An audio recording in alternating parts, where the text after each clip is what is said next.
pretty sick, coming through immediately from Beast Coast here on Villa. It was production that told me that phonetic joke, by the way, so I was just relaying what they said to me, but pretty alphabetically, phonetically, whatever. Pretty common ban. Flores as well. Flores getting banned out. Flores from Astralis, one of their most banned operators, tied with Thatcher for their most banned attacking operator. Valkyrie also tied for Astralis' most banned attacking operator. So no surprises coming through in the bans from Astralis. If Beast Coast banned their most banned defender operator, it'll be Azami. And it is. There you go. Absolutely correct. Azami was actually left up in the Villa match that we witnessed yesterday, which was the Dark Zero matchup, which did not go very well in their favor, even though Azami was available. So Beast Coast are gonna. Beast Coast are really. What are they gonna do? They're really gonna start on Living Room Library. Oh, I love the site. I think the site's really good. I saw it and I was like, there's no way. The site is great. I mean, I think the site is underrated. We did see it once yesterday in our Villa game, which was the second Villa game of the day. OXG versus DZ, which was the fourth match of yesterday. Our second one casted it. Yes, and the setup didn't work, but I want to say it was a really good push from Oxygen. OXG, they didn't clear top floor, which is what most people do. They went in from the north. They kind of snuck their way in. I'm not sure how the Vault guy missed it, but they got in with great drones, took down the smoke instead of library, and then had control of the site from there, clean it up. It was a great push from Oxygen. Straw's going to be trying to replicate that, or at least have an as successful push. The setup on this site is typically pretty standard, where you've got a strong control of that top floor. AVG as well as the Vault are going to be your key points that you want to be holding on this top floor. The angles that you can create in the Vault floor, which we saw just a moment ago, can look down to the north side of Living Room. You see Drip creating those right now. And those angles are very difficult to challenge if you're an attacker. So if you're trying to just run in, usually it doesn't work. But with Oxygen, sometimes it does. Well, we don't really see anything that outside the norm at the moment. Warden is a not-so-common pick, but can be used effectively to look through said smokes. You've also got an Osa on the board, and I want to say that we don't see Osa that much on Villa. She has her pick rate on certain maps. Skyscraper seems to be the most common map for Osa, but I feel like on a map like Cafe and on a map like Villa, there are certain areas where you can put those Talon shields very effectively. I think Study is a good opportunity for it. I think you can also do it over on Landing if you really want to. Maybe put it on the 90 window and clear out that part of the map. But that doesn't look like where Forrest wants to go. No. Still has access to both of the Osa shields downstairs. Yeah, he's clearing through clearing through kitchen. Oftentimes we do see roamers playing over on that side of the things, not for Beast Coast. Usually you'll have a roamer who just kind of runs around kitchen / basement and tries to be as annoying as possible. Nobody there at the moment. Could see a late rotate from perhaps Anthony, who currently plays on the red stairs. As we see these players getting ready to breach on in, the Selma charges go off. Talk to Babes from Surf as well, starting to slow things down here. Forrest watching in through the angle. The rest of the players on Astralis, I believe, have taken control of that top floor. There they are on the outlines. This Osa shield starting to come into effect now. Surf has to talk to Babes to counter it, but he dies. Iconic gets the opening pick, and that's going to really hurt the hold for Beast Coast. And there was a lot of damage that was done to the Osa as well. DP Fire follows up onto Anthony. Beast Coast's defense, not the start that they want, with a minute still on the board. Astralis can walk into the bomb site, but Slash is there to greet them. Iconic goes down for the count. No more for Slash. As J90, nice double piece, and it'll leave Sweater alive to then die. Nobody from Beast Coast able to stop the early advance of Astralis. And they just walk right in, and they were in the midst of getting the diffuser down as well. Turns out Living Room Library, maybe not the defensive stronghold that some teams are hoping for. J90 comes in through the front door and hits the library from the back. Nobody on Beast Coast was expecting it. We weren't even expecting it. We didn't catch it. But it was a really nice pinch play that came in right at the same moment as those north side attackers were committing the brunt of the push into Living Room. So really well done from J90 to be that cleanup crew coming in from the back. Otherwise, again, I like that entry. Being able to take down the Smoke early was huge, because Smoke was supposed to be that main counter to the Osa. Osa can be very, very powerful when you're going for kind of direct pushes like that. It's a great response to those vault angles up above that typically cause teams so many troubles. But unfortunately, with the Smoke dying so early, only being able to use, I believe, 2 of those Toxic Babes were being taken down, weren't able to get any more value out of that. So nice little push from Astralis. And yeah, unfortunately, I mean, I like this bomb site a lot, but it's just you know, it doesn't really win a lot of the rounds, which is probably its biggest problem right now. I'm kind of bummed that the OSA experiment on that particular bomb site didn't really show all that much. I mean, yeah, OSA went to the double panels in the back of living room, but you still had to deal with library, which is where J90 came into full effect. That said, I really like OSA as an operator, and I feel like she doesn't see enough play. I think that's for a number of reasons. The big one is that you need to bring explosives right now, especially with the zombies prevalence. But obviously when she's banned, it kind of frees it frees things up. And then if you just bring a Finka, you've got the Gon 6 and you got the nades. Bring a Yana alongside that if you don't want to bring a sledge, and you're pretty good at that point. But I feel like even outside of tier 1 play, if you go down to tier 2, tier 3, if you go to ranked gameplay, for crying out loud, yeah, you don't see a lot of OSA, and I always wonder why. I said the same thing about Warden, and I will continue to harp on that with how often we see teams bring smokes or concussions and whatnot, especially now that Sens is around, even though their, I guess, importance in rounds is very limited, and you don't see a lot of influence from Sens. But either way, I'm a bit surprised that you don't see more Warden. That's it. First entry point is going to be J90, and it looks like it's the same game as yesterday from Sweater, where he couldn't hit the broadside of a barn.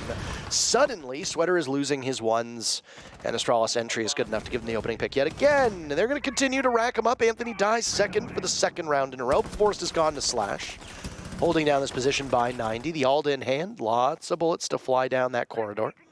I don't know what DP fire. Trip was standing by the window. Unlucky. This hole that got opened up in the wall, Surf failed to impact trick it. He didn't have a hole above the wall that he could throw the impact grenade through. Small little mistake, but it costed him a pretty important angle into the bomb site. We've got Slash holding over by landing / the A bomb. J90 has the defuse kit over in 90 himself. Surf trying to challenge this. If J90 goes down, that's the only player playing with defuse kit. They could rotate a player or two over, but they'd have to cross a sight line, which could get dangerous. The nade not finding its mark there, and a big kill from DP Fire for Slash. 1v4 now, Surf all alone. Can't do it. Iconic cleans him up through the initial hole that was open in the wall. And I don't know, it just limits the areas that you can play in that site. It limits what you can do with your movement. Ultimately not going to be what Beast Coast want to do, and hopefully with this tack timeout, they're able to sort some things out. Living again. I was just about to say that, okay? Well, you should be faster. Your pause was like 2 seconds long. You should be faster. I don't know, man. I was going to say, does the tactical timeout work? And then you go to living room library again. They know something that we don't know, by the way. But I don't know if I like this from Beast Coast as much as you might see a more standard Aviator defense up top, or even going back over to Trophy Statuary. When Beast Coast played this map last against Parabellum, Aviator Games was the only bomb site that they lost. They did play it twice. They won it once, lost it once. But they were flawless on Kitchen. They were flawless on Trophy. So maybe it is just their worst site, and they don't feel like it's that good. Oh, Sweater, Sweater, Sweater. How do you lose that? Okay. It's tough. You think they talked about that in the timeout? Yeah, it said Sweater, spawn peek study door, and just don't die. Whatever you do, don't be the opening death. I like the Nook pick from Forrest. This is Beast Coast's most banned operator, is the Nook. They chose to go for the Habana this time around, and so this is clearly an operator they don't love to play against. I'm excited to see what Forrest can do. The intel from cameras has been really important for Beast Coast in the late clutches of the round so far. This stage Drip with a jump out. Actually, J90 falls to pieces. Drip making it happen. Very nice with the SMG-11. Well, you've got some bite back from Beast Coast. I do wonder if this early aggression was something that was actually discussed in the timeout. I said it in a bit of a cheeky manner about Sweater spawn peeking early, but I will also say that when you are down, you want to frustrate your opponents. Not that Astralis is a team that is easily frustrated, but spawn peeks from Sweater, jump outs from Drip, that sort of thing can catch you off guard. Don't let Astralis play their game.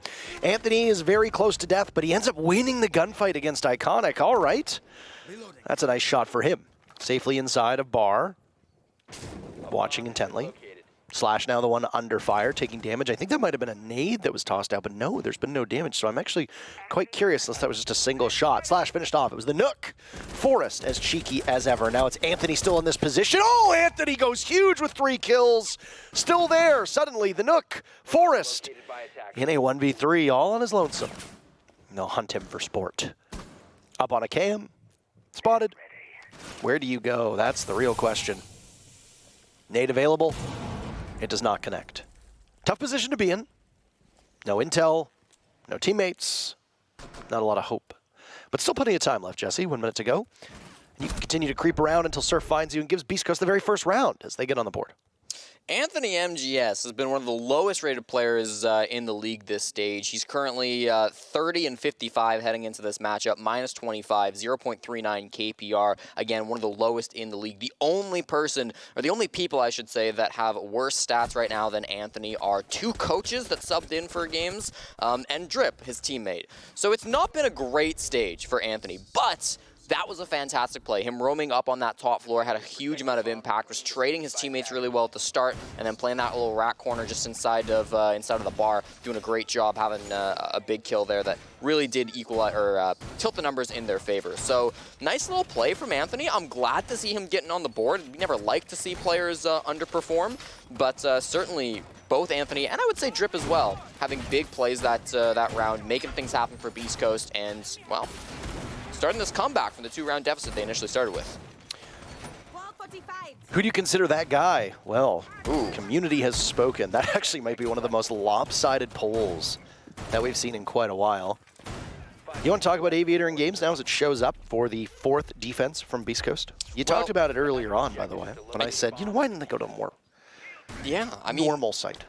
As I mentioned, it's the only bomb site they lost against Parabellum. Kind of a small sample size. I don't think it's actually like a bad bomb site for Beast Coast, but perhaps they do feel that way. Look at this mirror window from Slash. Not a common position being placed towards the Classical Hall. That's going to be an interesting one to look out from behind the bar. That makes that smoke position behind the games bar very, very powerful. Anthony currently playing kind of the top main stairs, but when he falls back to the games bar, that'll probably be where he's playing. Depends how the round goes, of course. If he dies, then likely not.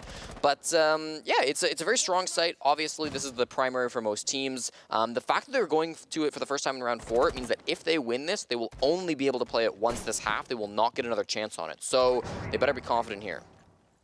Sweater again off-site, wanting to take an early engagement. He's 0-3. So far, no good on those duels. It's left his team at a deficit all 3 rounds. And despite that, Beast Coast were able to salvage 1 of those 3. Need to get back. Holding this part of the map that he was on over by master bedroom side of things is not that unorthodox. Sweater has so much room to play off of, and he actually takes out the Finca. Down goes Iconic. That high rate of fire in the hands of Sweater can do so much damage. Finally, Beast Coast get the opening pick.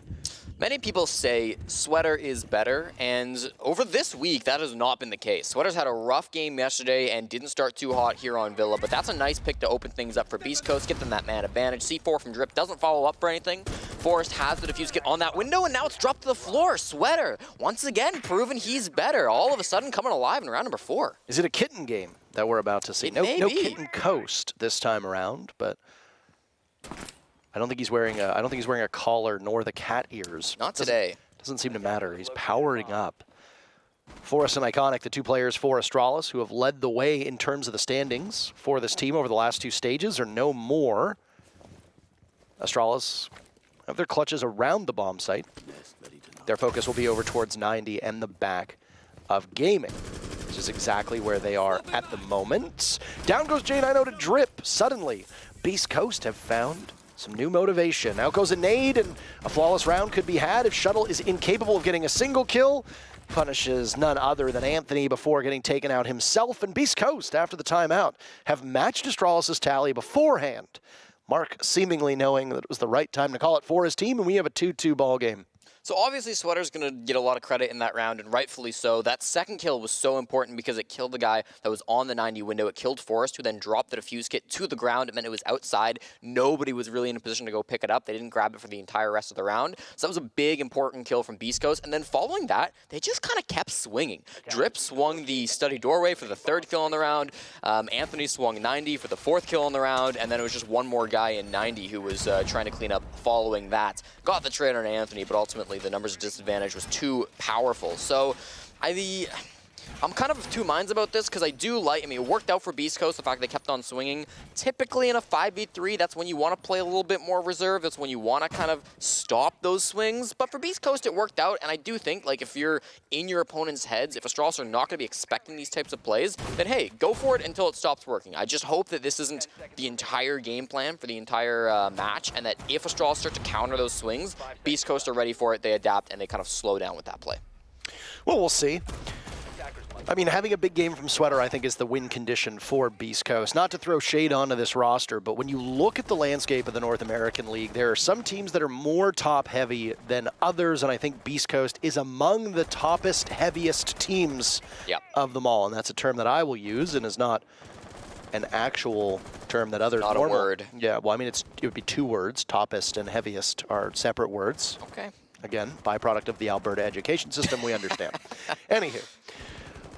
If Sweater has a bad game, the likelihood of Beast Coast being able to keep pace with some of the top teams in North America really does disappear quite fast. Yeah. And you need a good performance from him. He was 0-3, gets a 3K in the previous round. That's great, and obviously almost single-handedly wins the round. As you said, he's going to get a lot of credit for it. But you need consistency out of Sweater. He's been consistent in games in the past. You got to unlock that on a map like Villa. Well, you'll see what Sweater can do as he goes on to attack, because he'll be playing that Finka role, I assume, as he is wont to do. That's Iconic's role at the moment. And Iconic is actually not performing up to his usual standards, but it's still quite early. Not a lot of utility being brought in from Beast Coast on this setup. Means that they're probably going to be wanting to take a lot of gunfights here. Of course, you've got Drip on the mute, which can do some stuff with the C4. Didn't quite find it. Sweater, again, looking for those opening picks. Didn't find it through the window. You've got a Malusi up here as well. Legion on Surf. So they're definitely wanting to stall with their guns, stall with their positioning, and try to slow down Astralis' take of the top floor that way. Currently, Astralis are pretty comfortable here up above. They're inside of Master. They're inside of Bathroom. And there's really not a lot of pressure other than kind of up by landing up around red stairs from Beast Coast. So there is a lot of potential for late flanks if they want to pressure this later in the round. But for now, if Astralis want to start working on these floorboards, it's all on Shuttle to do so, and he's doing it for free right now. And some sledging away. This round has flown by. Blink and you miss it. There's a minute left. It certainly doesn't feel like it's been quite that fast. Shuttle decides that, you know, he's unable to get the very first target. Fortis does instead, though. Astralis back to their opening kill ways. And Slash will walk in. Diffuser goes down. Quite successful. Anthony, the first kill for Beast Coast. Only 4 more to follow that up as the timer works against them. Astralis repositioning now in the post plant. Anthony suddenly on the diffuser. Nobody from Astralis seems to know this. Can Anthony get taken out, or is he going to actually sneak it? Oh, J9 gets him at the last second and gets 2 for his trouble. Sweater's the last man standing upstairs. Hasn't found a single kill in this round, and as he drops to get back to the diffuser, he's got very little time to work with. On the ground is J9, and the final 3 kills are all his. The savior of that round for Astralis, as they manage to get another round on the board, and that tie between these teams short-lived. Very cool push. They had a lot of pressure up above. They were opening those floorboards, and I think Beast Coast were kind of distracted by that fact again. They had a lot of their players over around red stairs, over around landing. I think they were kind of talking amongst their columns, maybe how are we going to disrupt this top floor pressure? How are we going to stop these guys from doing the classic kind of top down, maybe going through laundry type of push? And then 3 members of Astralis just walked up pantry. Surf was the only player around there, and he wasn't watching for it. A lot of teams play a pulse around that area to try to catch stuff like that, as well as contribute to stopping the players up above. But of course, Surf was on the Legion instead. And when they came through, took down Surf, there was nobody else in that kitchen area, nobody else around the bomb site to stop the kit from going down. So Astralis got that plant on the ground. And then the post plant, it was a little shaky. They kind of like fell off the area and didn't have very much control, but they did still have those top floor players trying to do some damage, and they did come back in. Surf falling earlier, and J9 helping out there to win the post plant. So nice little play from Astralis. They've got at least a 3-3 half here, and very much potential for 4-2 as we're now back onto the trophy saturated bomb site, which Astralis won last time. I don't think people realize how close Beast Coast was to actually getting that diffuse off, or counter diffuse / disable. We really do need to clean up some of that terminology that we use. But anyway, Anthony was just a sliver, a nanosecond away from being able to get it. J9 was really the one who saved that round for Astralis, and it was... Nanoseconds kind of an exaggeration. Speaking of cleaning up terminology, nanosecond is like an unrealistically small period of time. I don't think the game can even track it in nanoseconds. Maybe a 1/10 of a second. Shut up. All right, just want to. Oh my God. Just trying to make. Listen here, Matt cast boy. He doesn't know accurate. that there are multiple words and what did I say? Toppest, heaviest? Ooh, that's one word. Listen, I'm a math major. I'm a stats major. I don't know how to. I don't need to know how to speak. I just need to know how to number. Round 6, Well. 3-2, 2:09 on the clock. Yeah, you can look at those numbers. They're very obvious. They're on the top of your screen. All right, go back and look at the nanoseconds that it almost took for Anthony to get the counter disable off. Either way, a minute already off the board. These rounds really are going quite quick, and Surf roaming down below, and Art Studio gets the very first kill. Beheads Shuttle. Beast Coast have not been the team to get the most opening picks. That's been Astralis this first half. 4 for Astralis, 2 for Beast Coast. And yet still, Beast Coast have been thriving and sticking with it. Much closer first half for these teams. I will say, though, that again, as we noted in yesterday's Villa matchup, this is a very defender-sided map. Much like the last time Astralis were taking on this bomb site, they're coming from the south side. They've got a lot of control over in AVG. They've got that entire area control. Drip down below in the bottom floor, and Sweater kind of holding up here toward the bomb site. Drip was kind of that only player that was extended. Surf now going to get a kill on the Forest as well, so maybe this push not going as well as they wanted it to. That makes it a 2-man advantage favoring Beast Coast, and with your Finka and Sledge off the board, a lot of your firepower is gone too. You still have the F2, you still have the LMG on Zofia, so you definitely still can fight back, but with the positioning from Beast Coast, passive in the site, it's going to be hard to find these kills before they go for their execute. Still in this position, J90 can walk right into the bomb site. There's a silhouette of one of the players of Beast Coast inside a bedroom. It's Surf. Started things off. Has another opportunity for yet a second kill. Sweater gets one onto J90. There's Surf's pivot. Suddenly, it's a flawless round for Beast Coast. Well done by Surf. What an impressive performance by Beast Coast across the board on that one. And they end up salvaging the first half, just as Astralis salvaged the previous round. Flawlessly done. Round number 6 goes in Beast Coast column. That's a 3-3 first half, Jesse. I said in round number 4, I don't want to see Beast Coast going for these like kind of aggressive swings when they're in man advantage all the time, and they absolutely didn't. They were in the 5v3 there. They played so far back in the bomb site. They had a guy inside of Master, they had a couple of guys over by Astro, and sure there were swings, but those swings didn't happen until Astralis were actually pushing into the site, where you have to deny that ground, because if you don't, they're in the site, they're going to plant. So loved that hold from Beast Coast. Wasn't too aggressive, wasn't too crazy. They were playing very, very smart siege towards the end of that round and closed out a round that they absolutely deserved to win after those opening picks. So beautifully done, a nice 3-3 split. This feels like a very competitive game, and both teams playing very, very well. Parker, your Beast Coast pick today that you very much wanted to pick might actually not be too bad. Yes, my quote-unquote Your Beast. pick. Yes, my pick. We all saw the doing a graphic. lot of heavy lifting in that sentence. We had a graphic. Yeah. Did you say? Yeah. You mean that the Graphic. Yeah, you said that I was going to go with Beast Coast. You probably arranged this with production ahead of time, and they suddenly threw the Beast Coast logo up on the bottom of the screen. Production's got my back. I don't know what to tell you. You're a silly little goose, okay? Stop insulting our producer, Jasmine. First, Jasmine is not the one who decides where the predictions go. Second, I have not insulted Jasmine. I have saved all of that ire for you on yesterday's broadcast. I'm trying to be nicer today, but you started off with this opening salvo against me by picking Beast Coast, which I would never pick in a million trillion years. I think Beast Coast are a fine team, and I don't think that was a bad pick at all. Then why didn't you pick them? Well, I think Astralis is better. I don't think Beast Coast is like terrible, you know? I would have picked Astralis on this one too, but I gotta really give a nod to the man so nice they named him twice, Spencer Oliver. He and his team, they're making up for my prediction, okay? It's true. Your prediction. I'm glad you're owning it. People wonder, why do you call him the man so nice they named him twice? Because he has 2 first names, Spencer and Oliver. They gave him 2. Oh, I was just wondering that. Slash Mom, I believe she is, on Twitter. I don't know if you're responsible for naming him, but kudos to you for that one. Very nice. J90 extended on to the AVG side. Once again, this is a trophy stat setup, just like we saw previously in round number 6. We swapped sides, so this gets opened up. And this extension's wasted a good amount of time. They have started to give it up. We see Astralis falling back now. J90 and Iconic both falling back into the A bomb site. So this is ground that's been given up. But again, you didn't lose any players. You wasted a good, minute 15, minute 10. Very much going to be happy with that. And again, the site utility is pretty strong from Astralis. They got mirror windows. They got deployable shields that we're seeing right now. They've got Banshees. They've got a lot of utility stat back here on the site. So if this all comes down to a funnel in through the execute, it's going to be very hard for Beast Coast against all this utility. Open up some of the wall, alleviate some of the pressure, a word that means many things and nothing at the same time. It just essentially forces the defenders off of that position. Slash knows the flank from Shuttle is coming. Up the stairs. Shuttle has to be very careful here. Very, very careful. Don't give his position away. Slash might still be in the same position. I don't know. Slash is coming back for more. He wants seconds. Shuttle hasn't moved yet. He lays in wait. Yeah, Shuttle's going back down the stairs. He's not actually going to engage for a while, probably. He's on. Okay. Creeping up very carefully. That's Surf. Surf's got the juice. Look at that. A little bit of extra HP. Slurping up. No, not slurp juice. Oh, my bad. This is going to be a nice minted kill. Shuttle's right behind him. Shuttle's right behind him. Look at this.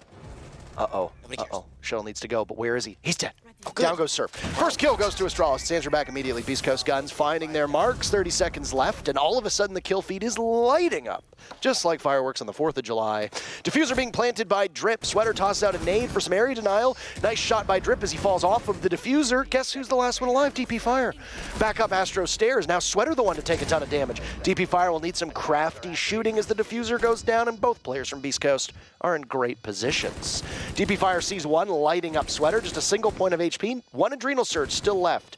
This will give some staying power to Sweater, but it's not available just yet. Still positioned. DP Fire has no idea where to go. Clock is running against him. There goes the Finka Surge. DP Fire will play around the corner. Down goes Sweater, but Drip has his... Both these players so far, and so I'm very excited to see if this keeps up. If we have a game where Beast Coast have 5 guys shooting back against Astralis, this might be over for AST. And keep in mind, Parker, if Astralis don't win this game, their major chances go way, way, way, way, way down. Would you like to pull up the graphic, or even just reference those numbers? I will. Stat boy. So if Astralis win this without overtime, 5% odds. Terrible. Basically not going to the major. If they win in, or if they lose in overtime, 30%. If they win in overtime, 48%. None of those are good results. Astralis really need a regulation win to be still comfortable, still in a pretty decent position, and then, of course, next week is still going to matter for them. 62%. Beast Coast, the situation's even more dire. A regulation loss for Beast Coast means they're done, they're out, they're just like Mirage, they have 0% chance, and realistically, anything other than a regulation win means they're out. I mean, an overtime win is 3%. So realistically, both these teams need regulation wins. It's not as drastic if Astralis end up in overtime one way or the other, but given how competitive the field is right now in the NAL, both of these teams really need those 3 points. The odds have been shown during the intro segment to this broadcast and was also shown at the tail end of yesterday's broadcast. We've brought on 2 wonderful people, both of whom I believe you know. Yes, Sprabunny and Wrath, 2 amazing statisticians in the Rainbow Six Siege scene. Sprabunny, big moderator in the Big Brain Club Discord, a Discord channel ran by a man with a very big brain. I'm sorry, are you plugging your own Discord right now? Sure am. That's tasteless. Join up. Well, that's tasteless. I get 2 days to cast. I gotta plug something. That's tacky. That's tacky. That's loser behavior. Well, my Discord's cooler than yours. That's factually incorrect. But you know what I haven't done? I haven't lost a gunfight to Sweater. That's actually a fact. I don't think Sweater's ever killed me in any game of Rainbow, and that's because he is a champion and I am a gold one. So, yeah. But you know what? Forrest is not so lucky. First death goes to Astralis. Beast Coast opening things up. DP Fire getting oh, wow. the twofer. Slash walks in, takes out DP Fire. Shuttle can't get the nitro cell off in time. Actually, no, he did. But look at the kills. Anthony and Drip. They're the ones carrying the team. Janino at the top of the stairs can pivot, but he's last alive. Beast Coast looking to extend their lead. Janino still on the hunt. In study. Has he done his homework? He's getting stunned out. Can't drop away. We'll look for some safe passage by the fireplace, and there's nowhere he's going to go. Down he goes. Surf.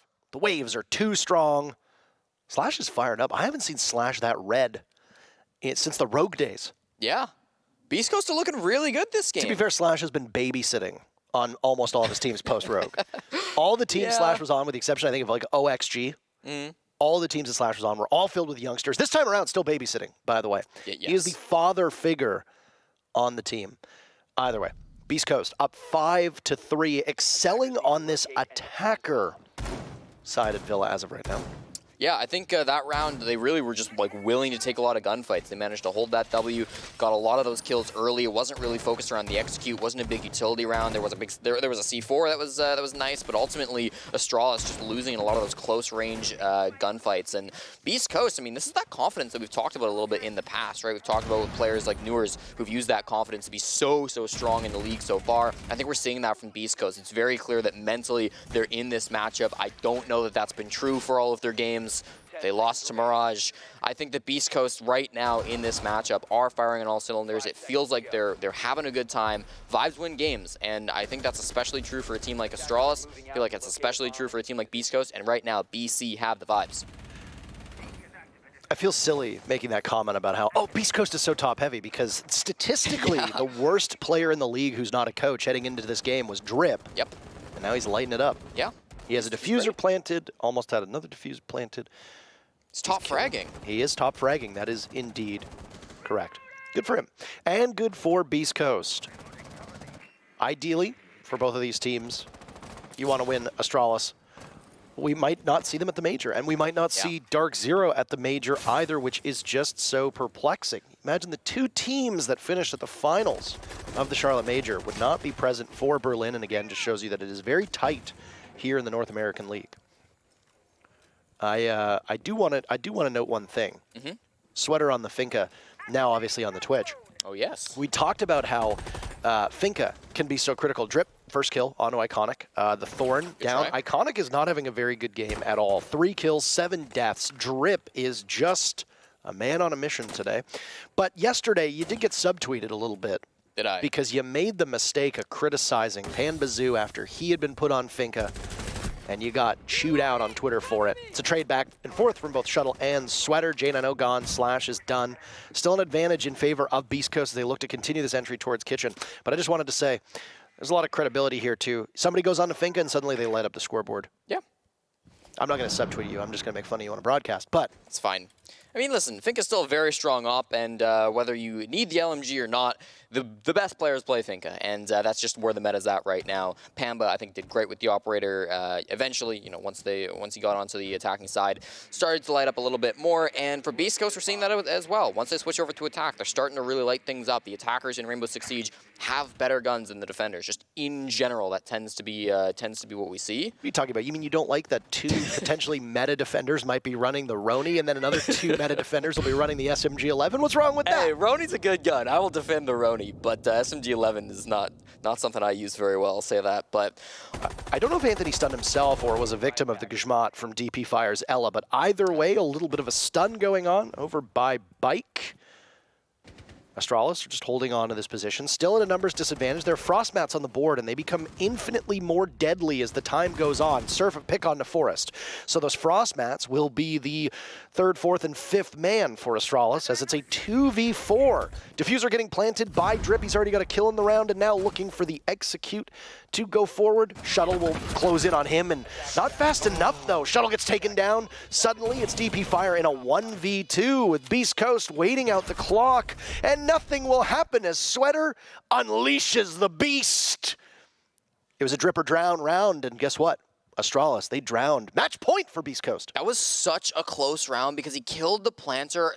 It's nanoseconds, some would say, after the kit went down. And you know that nanosecond, it's very unrealistic to say nanosecond. If he had killed him before he got the kit on the ground, the coverage from Beast Coast was really passive. There was a guy like in laundry / outside of laundry, and there was a guy way back in Memorial who was trying to hold a long angle. And like they both had angles to defend, but neither of them would have been able to go run in and pick up that kit, at least not for a long time. So that would have been a really clutchable round, despite it being a 1v3 for Astralis. I believe it was DP Fire left in that position. If they had just denied that plant from going down, that was like definitely winnable for Astralis. It would have been tough still, but that would have been so much closer. Now Beast Coast are on 6, which means Astralis, the best they can get is an overtime win, which means no matter what, Astralis will end this match with a less than 50% chance of going to the major. Absolutely correct. How low?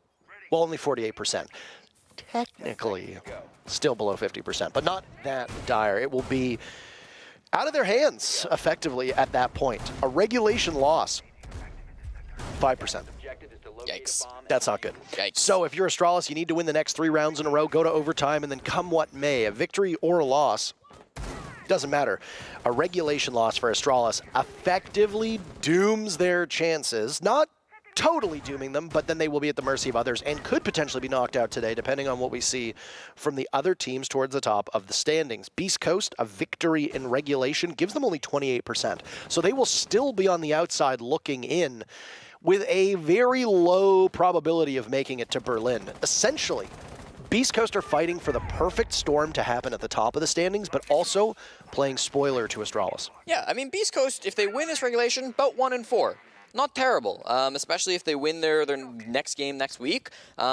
Still not in their hands, but pretty close to it. So definitely lots to play for from Beast Coast. They're inside a bathroom, pushing in on Astro. Jane, I know, is going to have a lot of pressure focused on him, but Iconic as well. Dies to Surf, and Jane, I know, follows up. There's the LMG that we're talking about. One player after another, both of them headshots. Surf. So good so far in these opening kills. Well, the Seas are angry today, my friend, and Surf picks off 2. Sweater and Aid from below to do more damage and destroy the chances of Astralis making a trip over to Germany. Forest on the roam takes out Sweater. Say goodbye to the Yana. It's a second kill from Astralis, now suddenly there on the board on this Aviator defense. Most of this action occurring far removed from the bomb site. That's only the halfway point of the round, and almost half of the server is dead. I think that was Beast Coast looking for a knockout blow, and it was quite an impressive entry from Surf on that Finca to do some damage, as he and Sweater have now jumped to the top of the team in terms of kills, as is tradition. Astralis know they're fighting for their lives here as the Major hangs in the balance. Forest is all alone on that north side with just a sliver of HP left down in the basement. It's going to be Drip who's hunting for him to try to stop this play from happening. He's watching the staircases. Forest right now is in the basement. He'll be walking up those stairs at some point, more than likely in this round. How long will Drip be holding that angle? He's got the defuse kit, so he can't hold it forever. He's got to get up to sight, and he's got to hold. He's got to get in and plant that defuse kit. Plants a Claymore and will back up instead. Probably the right call. Good chance that Claymore catches him if he tries to move him through Piano. And as he gets towards the bomb site with that player down in the basement, it's going to be a 3v2 when they go in for the execute, and that will be numbers advantage as Forest is kind of trapped in this basement. There's no heals for either team, right? Because the Finca's gone as well. So for Beast Coast, you just sit at your full HP. It's a good thing that those Adrenal Surges went out, because Slash had taken some early damage. Oh, no. And now Anthony taken down by Forest. Drip in the hunt. Nice shot onto him. I mean, there was only a single point of HP for Forest.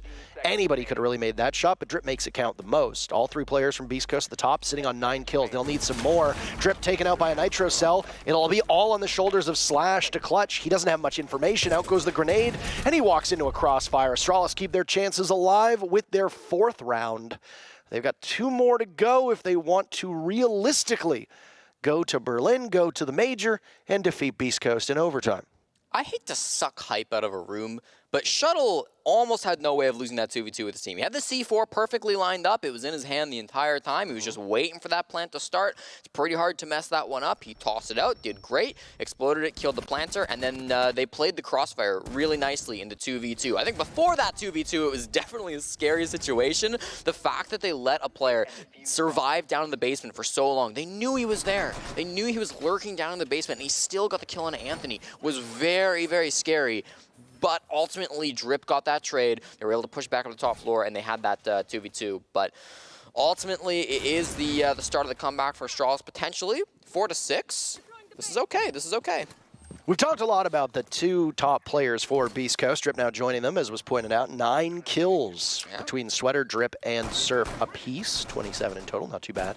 As for Astralis, we're used to seeing Iconic and Forest on the top, but we've got one of those games where the star players have been shut down, and Shuttle and DP Fire, who have provided a ton of value. DP Fire and J90 in particular, I think have really stood out. Shuttle's had a lot of important kills, but I think in terms of impact, DP Fire and J90 have single-handedly won some rounds. And even though J90 is 7-7, those 7 kills, most of them have actually been huge for the team. So sometimes you don't need to be, 19-8 in a losing effort. Sometimes 7-7 in a winning effort can be just as important. Yeah, you talk about highlight players, and the community poll was talking about who is that guy, Iconic or Drip. And currently, Iconic is that guy at the bottom of the leaderboard. 3-8 is the worst KD that we have right now. Lack of star power, definitely not showing up for Astralis. They need him back in this game if they want to start clawing these rounds back.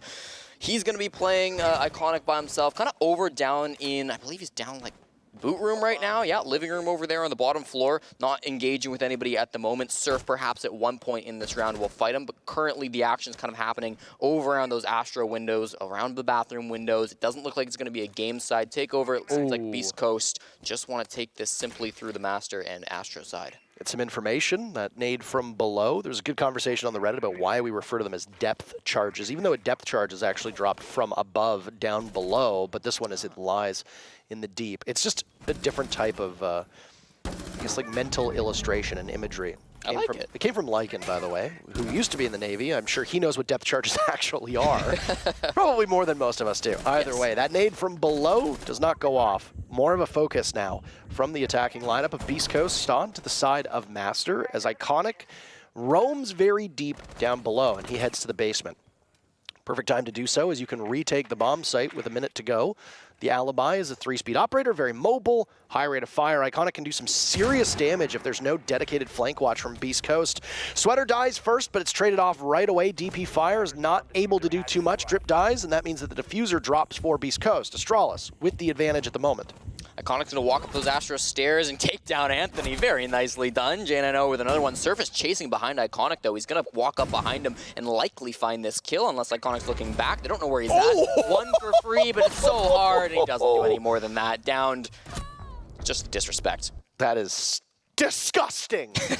What a display of disrespect between peers. Astralis win their second in a row. They're one round away from pulling off the unthinkable, which is a comeback to push overtime. The one thing I will give credit to this Astralis team, they are never out of the game. It doesn't matter who they are. We saw it in Charlotte. We saw it in Stage 1 of the NAL. We are now also seeing it through Stage 2. And yes, this team doesn't look as formidable and as scary as they did in Stage 1. Doesn't look as scary as the team that we saw play in North Carolina, but they're looking pretty scary through these last couple rounds against Beast Coast. And this has been as close of a match as the scoreline would suggest. There have been some very chaotic rounds, both in the first half when they went 3-3, and now in the second half where a 3-3 seems to be quite likely. Kudos to Astralis for sticking with it. They took a timeout. They lost the next 2 rounds, but they seem to have found something, and that something is working out very well for them. Well, as we enter into the final round in regulation, we've got Surf going from the Glaz over to the Nook. Again, as I mentioned, Nook, the most commonly banned operator from Beast Coast. It's not one they've got a lot of experience on. Can't say Glaz is either, and actually Surf switches it up anyways, goes to the Zofia instead. IQ, the other interesting operator being played by Anthony. Again, Anthony, typically more of a support player, but getting on some of these stronger weapons is not a bad thing by any stretch of the imagination. I'm sure he'll do well with it. There's a lot of stuff that you can find here, right? Banshees you can find even if you don't shoot them out. There's ADSs, there's magnets, there's those thorn gadgets as well, so there's a lot for him to find with that scanner, and likely this is going to be a top-down take. They have the sledge, they have the IQ that can find a lot of value from up there as well. It's obviously going to be on them to take control of that top floor, and Astralis will likely contest that. They've got likely some frost mats up there and such, but should be pretty good for them. The IQ will be an interesting one to watch, and I don't know how I feel about bringing in IQ to deal with this lineup. When it was the last time that we saw Beast Coast take this on, they didn't really have a huge problem with any type of gadgetry. Right. Could just be that maybe they like the commando that comes with it. I honestly don't know. I mean, I don't actually think that's the real reason. You're not just going to bring IQ on a very pivotal round for a gun. There's other guns available. That said, deployable shield goes up 1 minute in. Discovery phase slowly closing on this matchup. A kitchen defense means that Astralis will hold up above because they do not want to relinquish control of that part of the map, lest you get a hard breach or a soft breach up there to make your life miserable. Open up some hatches, tear open the floor. That will be Beast Coast's intended target. They've got a sledge on the board. That's Slash.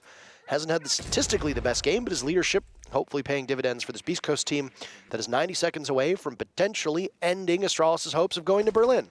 5 players run windows on the north side of the map on the top floor. Now 4 of them have jumped in. The first one was Drip, and he's in bathroom challenging Astro. DP Fire takes down Sweater first, though. That was over by Landing, walking in towards the site. There we go, DP Fire, another on to Drip. This is starting to fall apart. Beast Coast, this will be overtime if they lose it. There's another one from Iconic that takes down Surf. Now it's just Anthony and Slash all alone by the bathroom. They've got so much ground to recover. They absolutely do. Diffuser to be picked up, nades in hand, will go on over towards the stairs, but there's nobody home whatsoever. Forrest has gotten out of the vicinity quite quickly. Astralis sitting pretty with everybody at full HP. Can't say the same for Beast Coast.